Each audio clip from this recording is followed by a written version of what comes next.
Gamertag Radio presents E3 coverage. Hosts Danny Pena, Paris Lilly, and Peter Toledo are direct from the convention center floor.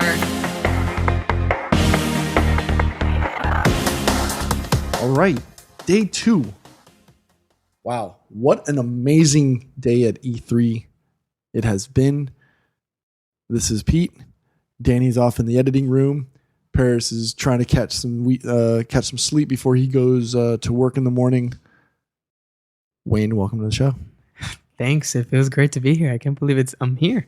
You've had like this perpetual grin since Sunday night. Yeah, man. Since you got here. So, I mean, the first day my cheeks were sore. Now I can't feel them. So, being the rookie, this being, you know, your first E3. I mean, everybody remembers their first. Mine was memorable. I was in a wheelchair with a broken ankle. Oh. Thankfully, you've got use of all your limbs and extremities. But how has it been for you? This is a kid's dream come true. You're not a kid, obviously. You're in your 20s. But how has it been for you seeing something that very, very few people get to see, especially from the industry side? It definitely feels like a kid's dream come true, because I remember being a kid watching E3 on TV and being like, man, that's like the Super Bowl. I'll never go to that.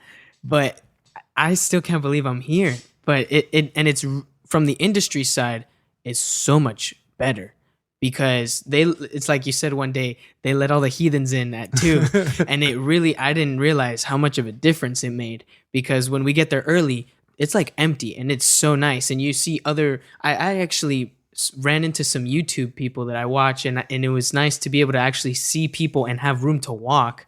And then at 2, we were standing by the escalators and they just let in the horde. And it was pretty cool to catch that on film too. But it's just amazing, man. I go to Disney a lot and I'm an annual pass holder, and going to E3 just reminded me of that, because they build these big grand sets for these video games. And it's so cool because Disney, it's kind of kiddish. Right. But seeing this for like Jurassic World or Tomb Raider or all these other games, it's like epic. It's so epic to me. And I'm still blown away. It's like you said, I can't stop smiling. Right. No, it's great, because as much as, you know, we may sound jaded because we don't want the public there, because it makes our jobs difficult. At the end of the day, they are the fans or the consumers. Mm-hmm. They're the reason why we basically are doing what we're doing and have the opportunity to do that, right?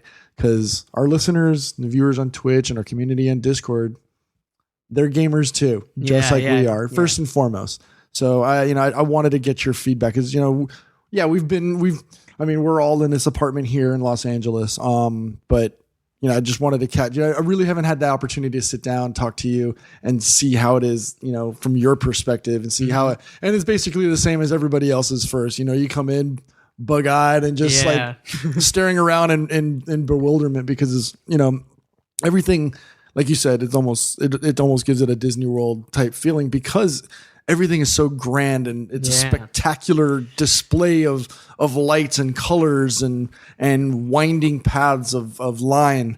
So, you know, great. I wanted to go over that real quick.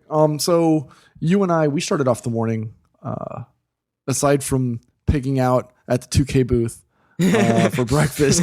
But Which was delicious. Yes, but we started off our day at 4A Games and got to do an interview with Metro Exodus. I know that's one of the games that got featured at the Microsoft press conference for Xbox.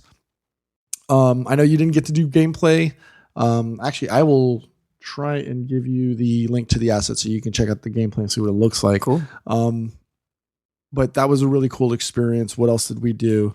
They also had those prop guns there that I thought were really cool. Like they had like the full weight to them. You can actually cock it. Those are really interesting. Yeah. So, and I know you're like a fledgling movie maker. Yeah. Right. So I'm pretty sure seeing set pieces like that. Yeah, man. I was getting so excited. I was thinking about films as I was holding it. I was like, whoa, this feels so much better than the toy guns that I use in my films. Like, it's real metal. Right. It was cool. Cool.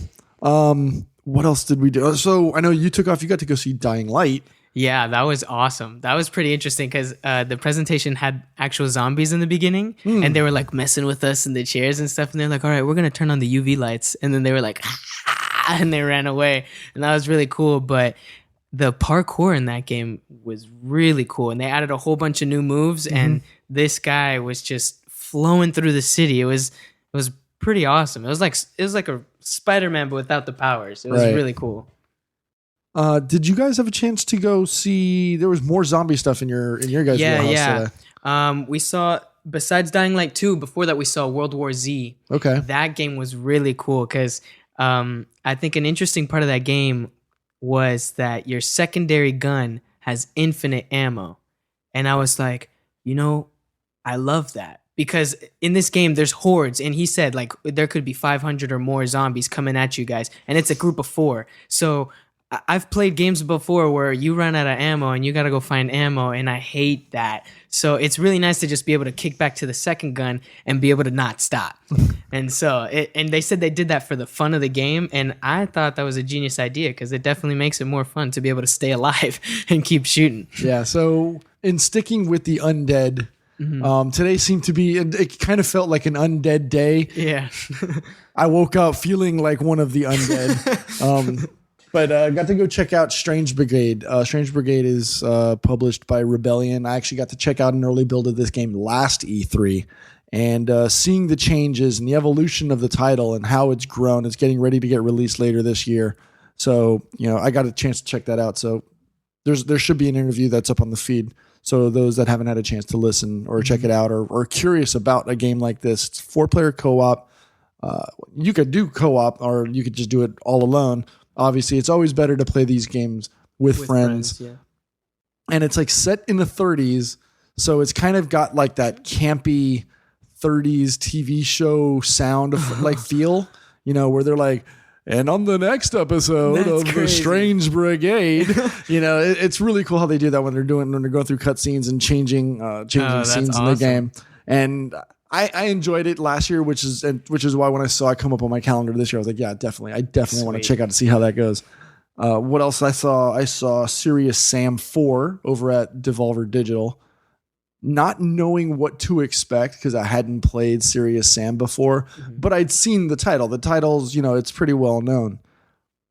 Very, very interesting. Is one thing I want to say. One thing I did not know is that they have their own engine on their for all their stuff. And at one point, there was about 50,000 aliens and monsters on the screen at the same time. And there was no chug on the engine. Like it was just like there was just a massive horde of creatures coming through, and I'm sitting there in this big weed picker, like corn picker from like a farm, and I'm just like barreling. They were barreling straight through it. I'm just like, oh my god, this is amazing. And that's awesome. The crazy part is that the engine just handled it like nothing. So that was some pretty impressive tech. Especially for an original engine. That's crazy. Oh, yeah. That's something that they've been developing on their own since day one. So they've just been able to build on it and they know how to work with it. So it's fantastic seeing the way that engine just purrs like a kitten. And then staying in the Devolver Digital group, went to go check out Scum. Yes, of course. When I saw that come up, I was like, that's mine. You guys can't have that. I'm picking this one because it's Scum. And the reason I said that is, obviously we've got the joke, I'm Scumbag Pete. But going into that presentation and this being the first time that they're unveiling Scum, I didn't know what to expect, right? And so Scum, for the uninitiated, is a survival shooter. So think of it akin to like DayZ, where you go in using the Unreal Engine. They've got day-night. But that's not like, they've got dynamic weather, day, night, but that's not it. They had some of the most impressive, and I don't even know how to call it, but they've got this meta where they're tracking your heart rate at rest in game, but not your character's heart rate. They're tracking blood pressure, systolic and diastolic. They're tracking breathing. And on top of that, they're tracking nutritional info and your intake, proteins, fats, carbs, using real data based on like the FDA and stuff like that. Oh. But it goes further than that. If you wanted to play as a vegetarian and not eat meat, like it'll track your carb intake and your, like you could go into ketosis and just eat fats and bacon and stuff like that. You choose your character, you can choose to be a big muscular guy. You can choose to be a big overweight guy. You can choose to be a skinny guy, but each of those 3 traits have a positive and a negative. So, if you're the overweight guy, you're going to be slow, but you're going to be strong. You can survive a lot longer because your body will survive off of the fats of your body. But if you're skinny, you're not going to be as strong, but you're going to be a lot quicker. It's just so crazy. I mean, they take into account your age, your weight, the number of teeth in your mouth, because it affects the ability for you to eat. What? That's crazy. It was just insane. It's coming out in August. I'm in speaking with the developers. They're going to be sending me a code so we can stream it early. That's awesome. I'm looking forward to it. And the big thing that also got me was that it's using the same engine as PUBG. Whoa. But they do this really cool thing where they still render we'll say you're looking at a distance, right? Mm-hmm. But you've got a rooftop in front of you. The rooftop is in focus and it's crystal clear and you can see all the pixels and everything, but any trees or buildings behind it, because it's not the center point of your focus, gets blurred. And so that's how they reduce the strain on the engine when they're trying to portray things far, close, and near. So I thought, I was like, you know what? Considering you guys are using the same engine as PUBG, and PUBG kind of struggles at times trying to render all those things, I was amazed at how they're doing that. As well as the map is 12 by 12, which is a much larger map, than the 8 by 8, currently provided by PUBG. So other than that, you got a chance to go meet up with the guys from Destiny. Yes, we did. We interviewed them. That was a lot of fun. So far at E3, most of the interviews have been one-on-one, but it was really cool to interview these 2 guys. I don't remember their names. But I think Lars, was it Lars? No, it was Scott, and I don't remember who the other one was. Scott was one of them. But it was cool because they were bouncing off of each other and telling jokes about each other. And the energy was just really great. And I love Destiny. And I even got to ask them a couple questions about the bow, and they really loved that. And we talked about Cade 6's memorial. Someone had set up a memorial outside of the convention center. Was that from Bungie, or was that like... I asked them if that was them, and they were like, no, we saw someone set it up, because I was seeing people walk up and drop flowers by it. And I was like, oh my gosh, so people are actually contributing to this. That is really cool. See, that's when the community starts to draw in and starts to go do that. That's really, really cool. Yeah. I thought that was actually from Bungie that was doing it. That's what I thought too. But when I saw someone drop some stuff off, I was like, okay, hold on, what? But it was sick. That was Bungie. Danny just came and shattered my dreams. So, that was pretty much it. Aside from Cyberpunk 2077, if you want more information on what we saw, we just wrapped up a 45 minute roundtable discussion, first impressions of our gameplay presentation. I'm still speechless. I'm still dumbfounded, and all the other synonyms that define. Not knowing what to say anymore because my mouth is still on the floor. Been dragging it for the past 6 hours since the presentation. Yeah. So, what do you know what's on the docket for tomorrow, our last day at E3? I know we're going to Nintendo, which I have been waiting for since I got here. Nintendo is like my home. I've been waiting for that one, so I'm excited to play the new Pokemon and Smash Bros. Hopefully, and the fact that they got all Smash Bros. Characters ever is huge for me. So I cannot wait to play that. But today we did get to run in to the Bandai Namco theater. Okay. And we saw Jump Force. We saw some stuff that they didn't put in the trailer, which was awesome. And I love Shonen Jump. I grew up reading the Jump magazines and reading all of those titles. So I was like, I could tell I was the most hype one because my hands sometimes were in the air and stuff, and everyone else was just seated calmly. But then we also saw Soul Calibur, and that looks great. They also got the character from The Witcher in there now, and that was cool. They showed us some gameplay of that. And this other game called Divinity, which I had never heard of, but it looked super cool because there's co-op and you can control multiple players. It's like a turn-based strategy game. Yep. It's very interactive with the environment. So if there's like water, you can use an electricity spell on it, and then if the enemy walks on it, they're stunned, and they can't move the next turn. And I just thought it was so intricate and cool. So that presentation was epic. It was really cool. Cool. That's awesome. So I have actually Danny and I, we're going to be up mad early at 9 a.m. We've got our yearly interview with Michael Pachter from Wedbush Securities. Looking forward to that. That's always a phenomenal conversation. Hopefully all of our voices are still intact. At that point, I know last year that was the one thing he was, that interview sounded a little rough because he was like, I lost my voice from the night before, from last night's party. So, hopefully he's back to 100%. Actually, we saw him this evening at the ESA party, and that was a good time. We'll then be heading over to the Ubisoft booth to handle pretty much whatever we weren't able to cover from before, right? So I think we're going to be doing some transference. There's going to be some of the unannounced titles that they unleashed.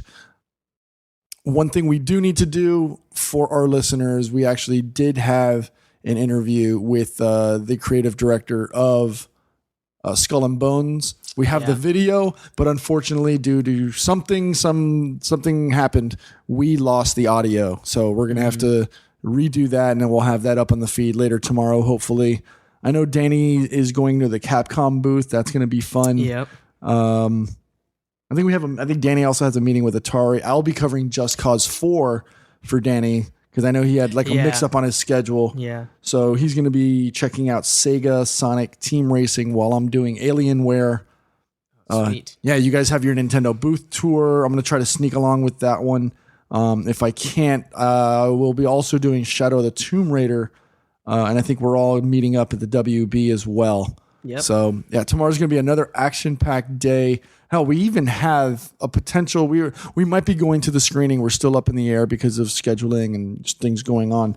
We might be going to the LA screening for Coming Home Colombia from our friends over at Crazy Hood. DJ EFN, went to high school with the guy, phenomenal guy. I've been following this whole movie series, this whole documentary of following hip hop in different countries outside of the United States. They went to Haiti. They've been to Peru. Going to Colombia was a big thing. Seeing it in Miami, Danny was there with me. And we went with our wives and fiancés and stuff. Excellent opportunity. It's an excellent film, and those of you that are listening and you're curious, I highly suggest checking it out. It's called Coming Home.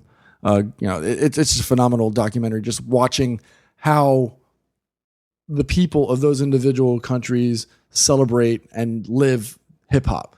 It's not the same as it is here in the United States. That's cool. So it's fantastic seeing that. So Wayne, what do you have? What are you looking forward to aside from what, our busy schedule? Is there anything that you want to maybe sneak out and take a look at?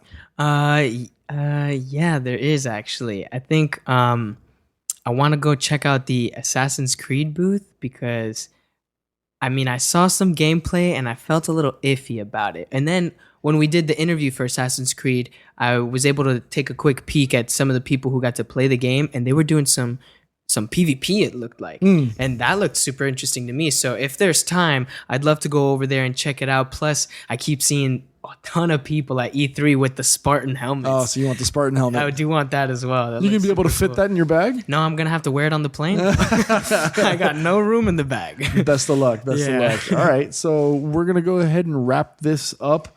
This is Pete. That's Wayne. Shout out to everybody. E3 2018 Day 2. Thank you. Send us your feedback or questions. Give us a call at 786-273-7GTR. Email us at fanmail@gamertagradio.com or leave a message on speakpipe.com/gamertagradio.